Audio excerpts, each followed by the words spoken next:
Are you fighting the right battles or just charging into the chaos without even a strategy? Welcome to the Daily Devo. I, of course, am Vince Miller. Now, at this point in our story, David and Abishai have snuck into Saul's camp, steal a spear and a jar of water from the head of Saul's bed, and here's what happens next in verses 12 through 13.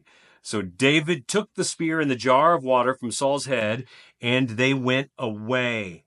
No man saw it or knew it, nor did any awake, for they were all asleep because a deep sleep from the Lord had fallen upon them. Kind of like a deep REM kind of sleep. Then David went over to the other side and stood far off on top of the hill with a great space between them. And we will see what David does with that tomorrow. So the obvious question is, why does David take the spear and the jar? The spear and the jar. Well, the spear is Saul's instrument of leadership and also a sign of his aggression. And the jar of water is Saul's source of sustenance in the desert wasteland. Remember, they're in Jessamine, which is very much a desert wasteland. So without any act of violence, David symbolically disarmed Saul and took his life water.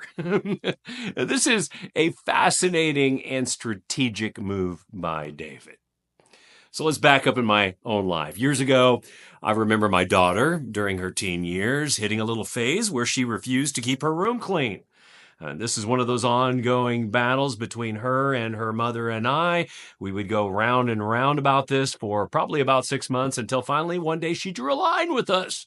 Declared her room eminent domain. And we thought this was a bold move because it was our house in which lay her eminent domain. So one day when she was gone, I decided to take her door off the frame, hoping that her lack of privacy would motivate her to clean her room.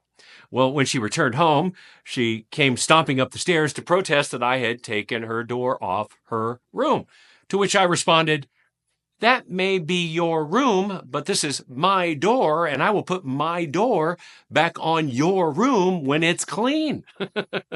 So she spent the next 7 hours cleaning her room because, well, her privacy was more valuable than her room. Her privacy was more valuable to her than her room or her eminent domain. You know, there are a lot of ways to fight battles, aren't there? Maybe you want to remember this one. But David's bold move here was very strategic. He didn't kill Saul. Instead, he targeted the symbols of Saul's power and sustainability, the spear and the water jar.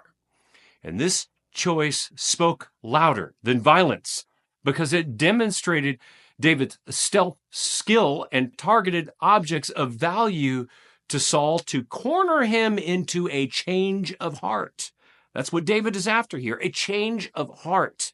You know, too often we charge headlong into battles attacking only surface issues.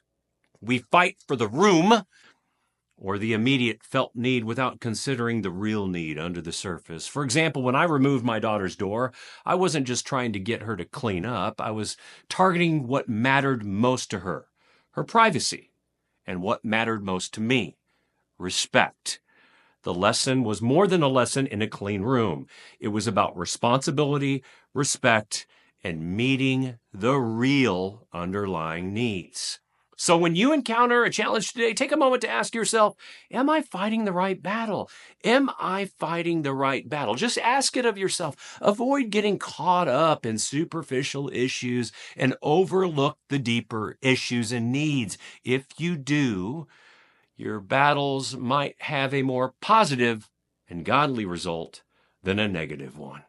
I love you guys. I pray this has blessed you. If it has, share it with someone else. And remember, you can always remove your daughter's door.